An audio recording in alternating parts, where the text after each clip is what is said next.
Hey, ladies and gentlemen, welcome to another episode of the Beyond Seven Figures podcast. When you think about growing companies, the most common ways are to get more new clients, to get them to buy from you in a greater frequency, and as well as a greater size. And a hat tip to Jay Abraham for making that simple concept more common. Now, there's other ways, though, to grow a business, slightly more advanced ways. And one of those is through acquisitions. It's just not often talked about because it's misunderstood. People think it's harder than it actually is, and so forth. So today's guests, Elliot and Dom Chapman, they're the co founders of Chapman Capital.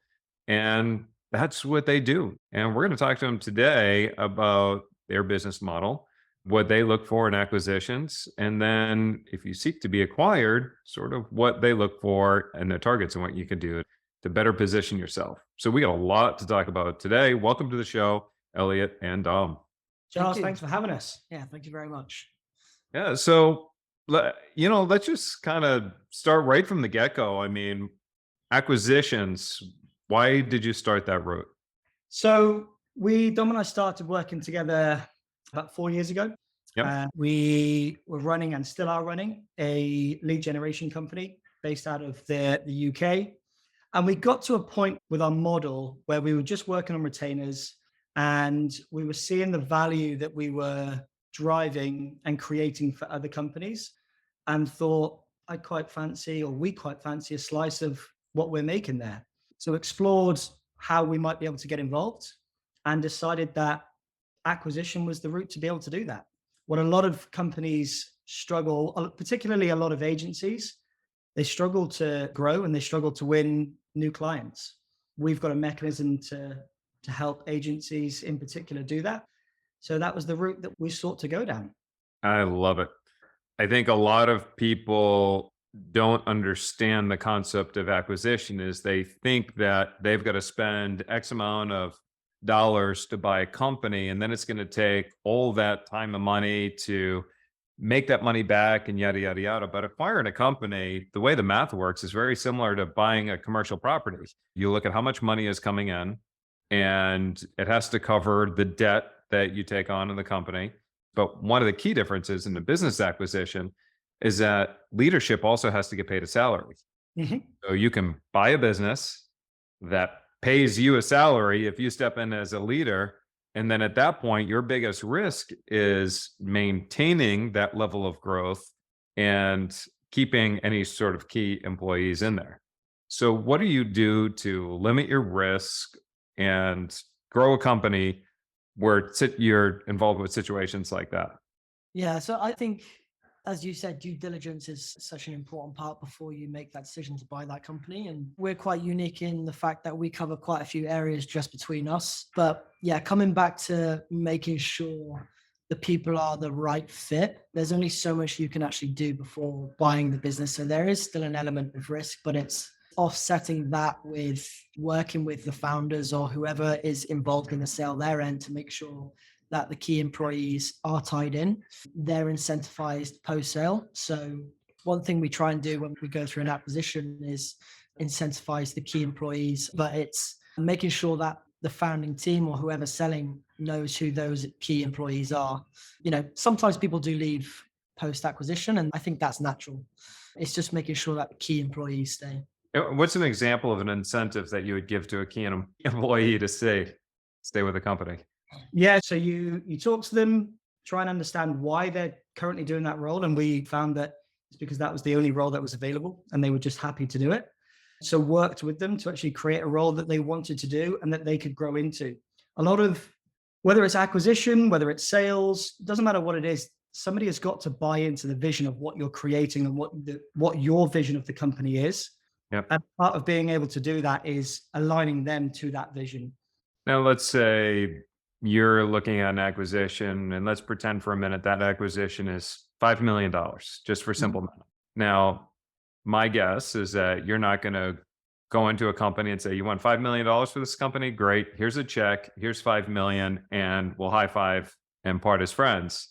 Usually they don't see all 5 million right there on day one. There's a payout schedule and whatnot. So I know every situation is different.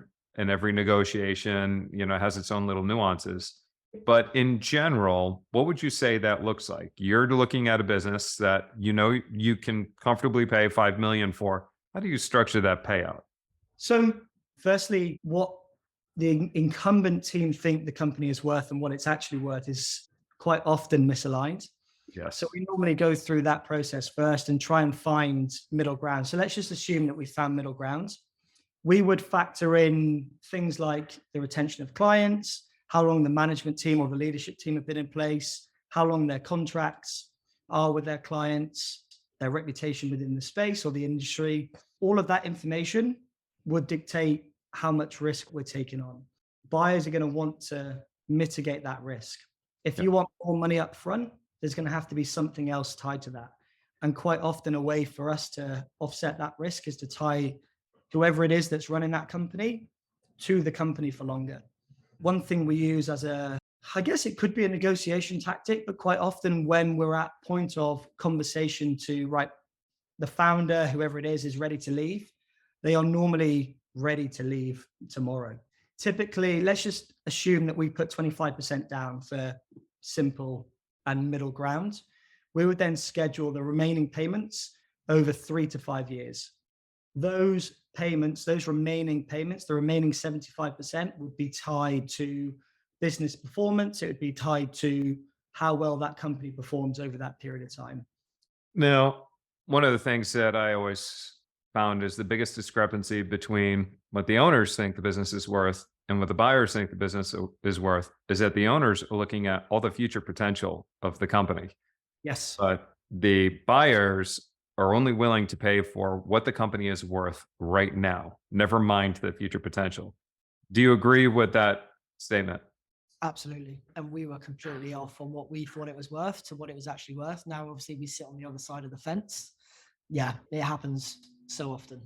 One of the ways, like on the flip side of the coin, if we're going to be looking at future value of a company, when you've built your business predominantly through word of mouth and referrals, when you don't have any recurring revenue that's built into the model, your multiple is going to be very, very low because there's no predictability. There's a lot of risk for the new buyers that come in because they don't benefit from the same word of mouth and referral because it's usually the founder who's the catalyst behind all of that. But yet that's where I see the biggest disconnect between here's what my business is worth and what we're willing to pay for it.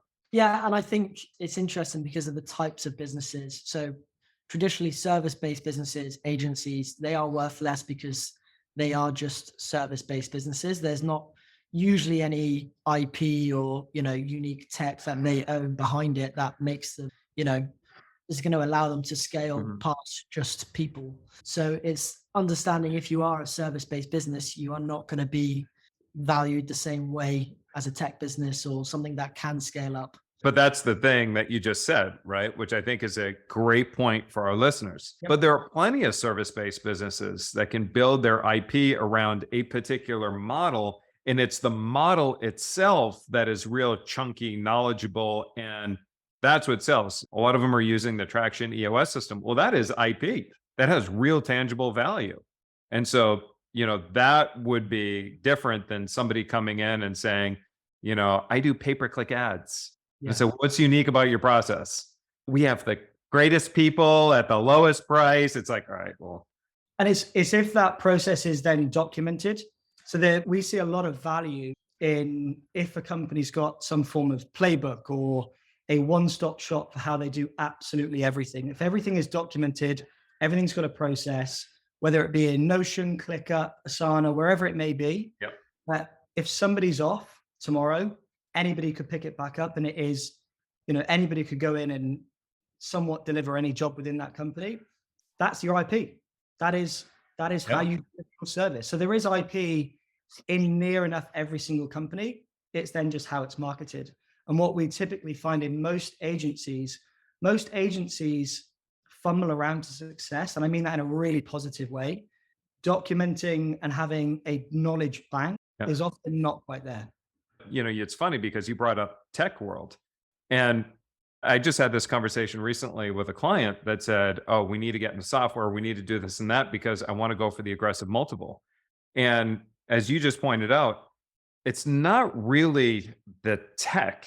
People aren't saying just because you have tech, I'm going to overspend for the acquisition. What does tech bring you? Tech brings you something that's unique that you can own.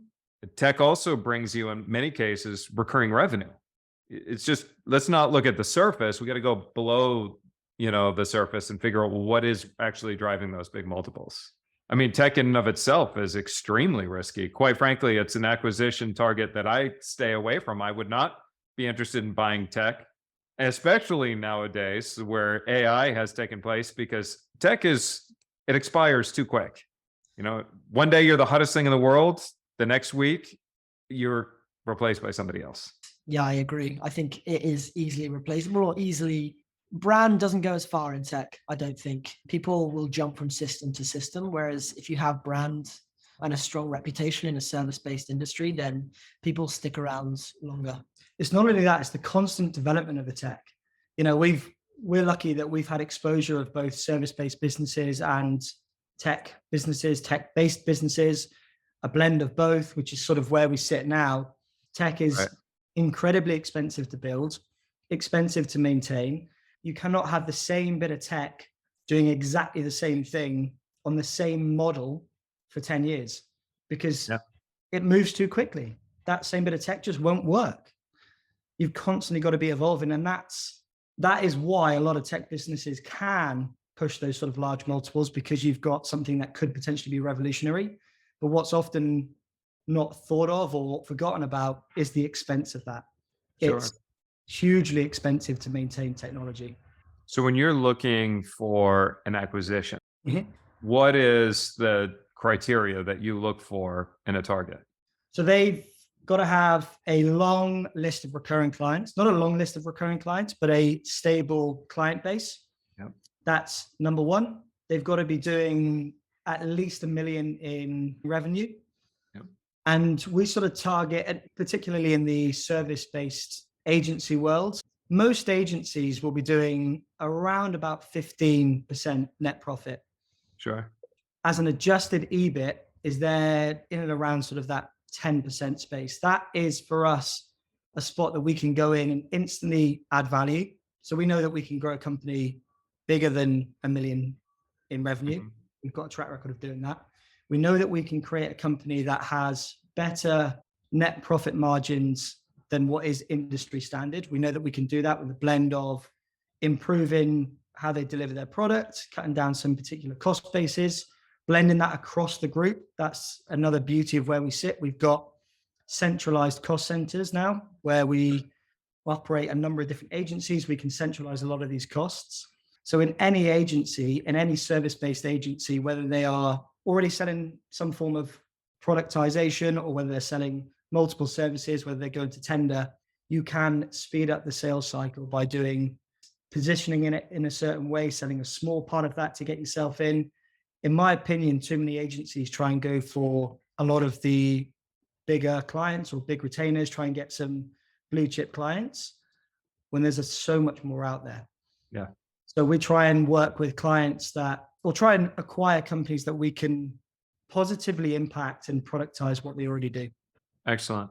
I know finance is a big question that people have in terms of how do you finance the business, and they probably come, if we had enough time, 100 different ways to finance a business.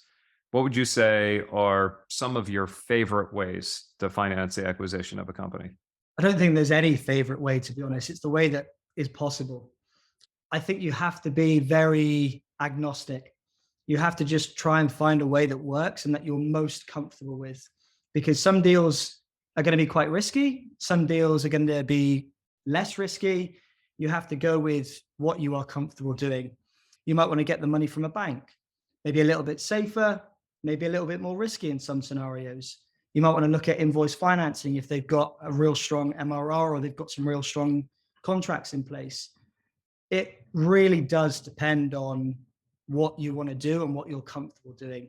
Sometimes you may not have a choice and you only have one option. And you have to weigh up whether that is the right option for you and the company that you're taking on. I had a client not too long ago that they were looking to acquire a business, and the gentleman just wanted to get out. Yep. And he said, I'm comfortable financing the acquisition of the business. And because the seller was willing to do the financing, he was able to get himself a higher rate than he normally would, just because it made the process so simple. And it Yeah. also exhibited a lot of trust that he had in the future operation of his business, as well as the current team that were coming in. And that doesn't happen very often, but I think we'll find more and more of that happening as the baby boomers are seeking to retire in this economy, when they're already experiencing this feeling of, I'm working too much for not enough money. There's no one set way. Every single deal will be different. And there are a lot of opportunities out there. Like you say, there's a lot of people that are always looking to retire. And unless you're having those conversations, you'll never know that they are fed up, because they're not going to tell you. And why would they? But we've been quite creative. And I think in every single deal, you do have to be somewhat creative. We're looking at a deal at the moment where we're essentially using the balance sheet to acquire the company. But in return of that, we're not acquiring the whole of the company. We're acquiring a part of the company. We're going to then try and grow it to a certain size, and then try and get a bigger exit, whether that's with us or with somebody else, with the current founder in place, because they want to leave yesterday. So there Mm. are loads of ways that you could dress a deal up. Now, when you look to buy a company, my guess is that you're probably not going to like Flippa or some of these other like very popular, websites, I think Biz Buy and Sell and whatnot, and saying, okay, let me find a place. My guess is that you've got a totally different approach. Is that a fair statement? Yeah. So we do all our own outreach on sort of email and LinkedIn, really, which means we have to have a lot more conversations. But a lot of the time we get into those conversations before they even think about going up onto those websites. So, Yeah. there's no competition, which means that we can be creative with a deal. And I think the other attractive thing with sort of working with us is we know the agency world in and out. So they're not selling to an M&A company where they're just going to rip it apart and, let all the staff go and, do something, drastic to the company. But I think is a better approach for us than going to those websites and, when they're already at the stage of selling. And a lot of the time when they're on that website, they're already sort of, the price that they want is just completely misaligned to what we're willing to pay for it as well. It's similar to when you're potentially buying a house. You will find and have probably a much better conversation with the actual homeowner, rather than dealing with an estate agent who is trying to just sell the house. It allows us to be much more creative, and in a lot of cases create more value for us and them, because we can somewhat tie them into the overall value of the company as well. Yeah. The other thing we've also done, which does bring value, is sort of build relationships with agency advisors, sort of business advisors who are a lot closer to those founders. So they know what we do and when to bring us in for a conversation.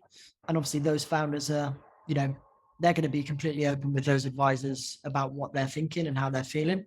So often we get into some good conversations that way as well. So building those real deep relationships. Now, let's talk about sort of those things, the mistakes that you made, and what you learned from that in future acquisitions. Yeah. So one of the things, I mean, I did refer to it earlier on, but making sure you're not taking on too much risk, too much overhead. So I can't name the specific example, but we took on probably a little bit too much overhead, which meant that we had to sell new business much faster than we would have liked. Yeah. Agreed to clear some debts, but we did also know that we were taking a risk. This is what you see. And as soon as I go through that door, it could be completely different. If you want a deal that is much slower and, you're going to part with maybe $10 million, you wouldn't do that kind of deal. But that would certainly be a mistake that we probably made, which is rush through due diligence, just desperate to get a deal over the line. Another mistake that we made was chasing down an opportunity because we were desperate to own the company. It wasn't right for us. So let's say we made an offer and we get to heads of terms. Once heads of terms is accepted, you're then into legal due diligence. Now, whether that sale goes through or not, that costs money. And Yeah. it costs a lot of money to do due diligence, which is why often we can sometimes maybe try and rush through it. But we were in a situation where we knew that the company wasn't quite right at due diligence level, but we persisted on going through that journey Sure. because we wanted it. But the reality was we needed to go through quite an expensive exercise in due diligence for us to go, do you know what? This isn't quite for us. And it was an expensive lesson because legal fees are expensive. Yeah. Yeah. So that would probably be my biggest learning, is knowing you also have to go through that mistake to learn there were too many things popping out. There were red flags everywhere and we were ignoring them. So I know they would probably be my biggest lessons. I don't know about you, Dom. When I was an equities trader, one of the things that I learned very early on in the beginning, I would talk about some of the acquisitions that we were looking at doing. And I'd say, oh, I want to do this because of all these reasons. And what happened is when you get excited about something and you get emotionally vested, you will find every reason to support why you should do something. And then it wasn't until I made a few very costly mistakes that I realized that I have to remain unemotional and look at both sides of the equation. Like, what are my risks? What are the reasons why I shouldn't buy it? Yeah, I think one thing that we saw in the last few months during one of the acquisitions we were involved with was the post sale, getting that story right to the internal team. I don't think we got it right, and I don't think we sold the vision correctly to that team. And I think that reflected over the last few months. So I think once that sale happens, the day of that sale, it should be a real focus on getting that whole team bought into who you are, what you're doing, the plan for the business. If that isn't done correctly, then it's a lot of making up to do for the next couple of months, and it can be a lot more painful than it needs to be. So getting that story right is really key. There's multiple parts of an acquisition. You have the pre-acquisition, you have the pre-sale. As soon as that acquisition goes through, it's a very strange period of time for us, the sellers, and also the team.